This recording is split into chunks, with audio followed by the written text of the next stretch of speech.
Hello, friends of the planet. Happy Thanksgiving, almost. We're thrilled to have with us today Adam Kolton, the Executive Director of the Alaska Wilderness League. And we wanted to talk with him about all things Alaska. Been in the news a lot lately, and I think there'll be some changes with the new administration in the policies of the federal government towards Alaska. So it's a good time to check in. Adam, thank you so much for joining us today. Thanks for having me on.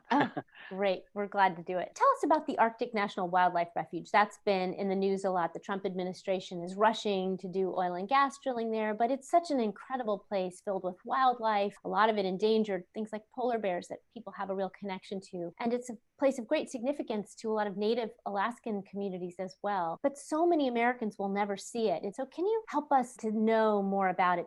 Paint us a picture of it. Sure. I mean, and you're right to mention the indigenous peoples who have been in this area for tens of thousands of years, but its conservation history really started in 1960. President Dwight Eisenhower set the area aside because it had America's northernmost forests, the highest peaks and glaciers of the Brooks Range, and the rolling tundra, lagoons, and barrier islands along the Beaufort Sea coast. And nowhere else could they draw the lines on a map that could protect the complete spectrum of Arctic and subarctic ecosystems in one conservation unit. The Interior Department at the time and conservationist scientists had looked at the whole of the American Arctic, and they identified this as being the best area to set aside in perpetuity, as then the Arctic National Wildlife Range, and expanded in 1980 when President Carter signed the Alaska National Interest Lands Conservation Act. Like you said, most people never get to go there, but having had the fortune to travel there myself and stand up on the foothills of the Brooks Range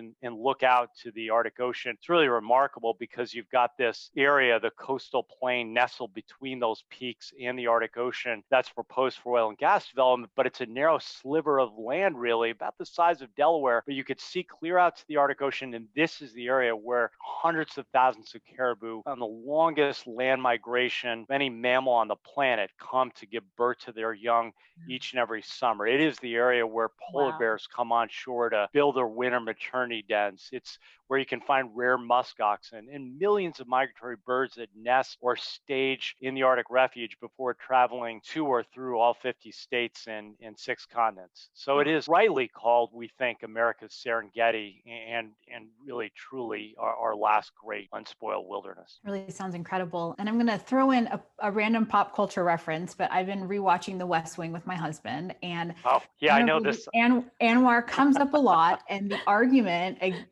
for drilling back then, as it kind of is now, is that this is such a remote area. No one's going to see it. There's a lot of oil underground. It can help American energy independence. So I wanted to ask, bringing it back to real life, what's at risk if we develop oil and gas in this ecosystem? And is there a way to stop it, even though Congress has passed a law requiring it? Great question. I mean, you're right to ask, what does oil development look like? Because I think sometimes you hear from the oil industry that they did better mousetrap. There's some way to just drill and not impact the ecosystem to somehow kind of have it be confined to a few thousand acres out of this larger wildlife refuge and not harm wildlife and do it super carefully. We don't think that's true. I mean, what we've seen, even in the most modern oil development in the Arctic, this is still a major industrial process that involves permanent roads, pipelines, gravel mines, potentially desalination facility, housing facilities for hundreds of workers, seismic trucks that come overland and can scar the tundra for potentially hundreds of years. There are major impacts both to the landscape, but also to wildlife.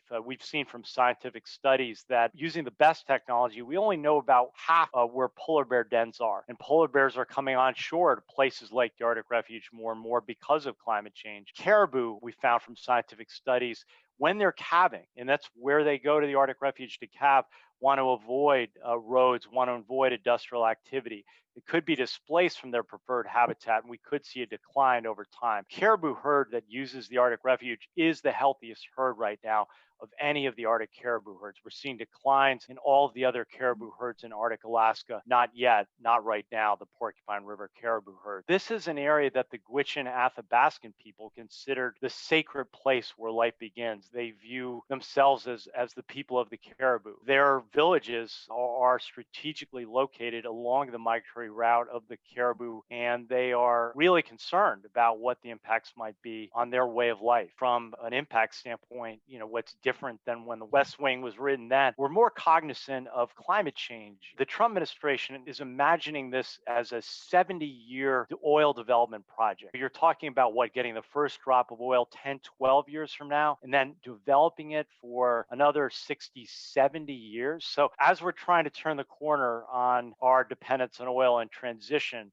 to cleaner sources of energy, the idea that we would go into one of the most remote, sensitive ecological areas on the planet and make a 70-year bet is frightening. It's a complete wrong turn in terms of where we need to be headed. Especially when you think about how much the Arctic is changing. Climate change is really, if it's impacting all of us, it's impacting the Arctic and native communities in Alaska even more. Talk about how much climate change really is altering the way of life in Alaska for everyone, but particularly for native communities, and how it might be impacting, say, their native hunts along the Bering and the Chukchi and the Beaufort Seas, and the food security of the people who live in those native communities. Just from talking to indigenous people that I've met, they're all seeing huge impacts, and that's sometimes affecting hunters who have always gone out on the ice and having that ice fall out from under them. They're seeing changes in the way wildlife are migrating, and they don't understand it. They don't understand why salmon aren't coming up the Yukon River. Some of the villages are at risk because they're falling into the sea. Or Alaska is a place that anyone who spends time there, whether you're from there or not, you can't help but fall in love with it. But it's a place of paradoxes because many politicians recognize that there are dramatic changes that are occurring. And Alaska is warming twice as fast as the rest of the globe. I mean, we're seeing these changes really dramatic. We're seeing, again, like we have out west, we've seen huge wildfires and heat at extraordinary times in Alaska. But we also see sort of this clinging to the oil economy. Senator Murkowski thinks the last drop of oil used in the world ought to come from Alaska. It's a difficult conversation. When we see a landscape like Tongass National Forest, been called America's Amazon, we see that it holds more than 8% of all the carbon in our entire national forest system, and that it can really be part of the solution, well managed. We'd love to have a conversation about, as we transition from oil and gas, what would it look like if we incentivize keeping carbon in the ground in some of these areas? What kind of transition assistance, what kind of aid could come as we move the economy and think about the investments that are necessary as we reward keeping that carbon in the ground? But I think more and more people are waking up to it. And I think what we're hopeful is that people can begin to see opportunity in the crisis. To build off a point you just made in terms of natural carbon mitigation, can you talk a little bit about the importance of conserving the Arctic Ocean and its role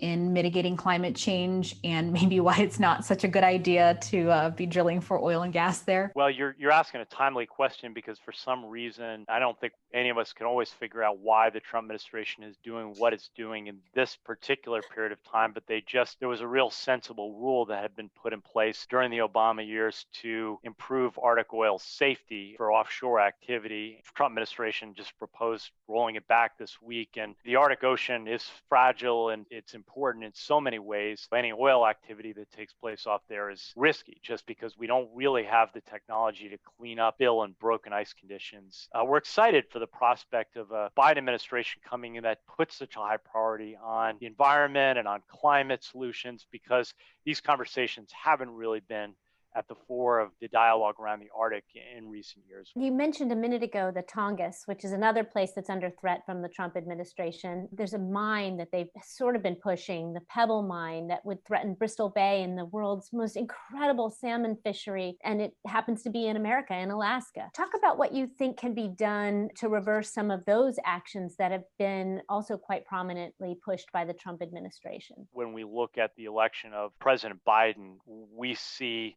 someone who is very knowledgeable and experienced on these issues. He was in the Senate. He's voted on many of these issues. He has a long career on it. So, for example, on the Arctic Refuge, he comes into office having more experience and having more votes and having, frankly, a stronger campaign commitment on issues like this than any previously elected president. Wow. So that I think is really important. And I think when it comes to issues like the Pebble Mine, which in the Obama administration, President Obama, Vice President Biden sought to kill the Pebble Mine then, it reared its ugly head to threaten Bristol Bay. And there is an opportunity and a need for Biden administration to do that. And there are tools that they'd used before through the Clean Water Act at the Environmental Protection Agency and others that could kill this once and for all. So we're excited about that. I think on the Tongass, unfortunately, the Trump administration completed a rollback of the 2001 roadless rule that had been in place since the Clinton administration, protecting 9 million acres of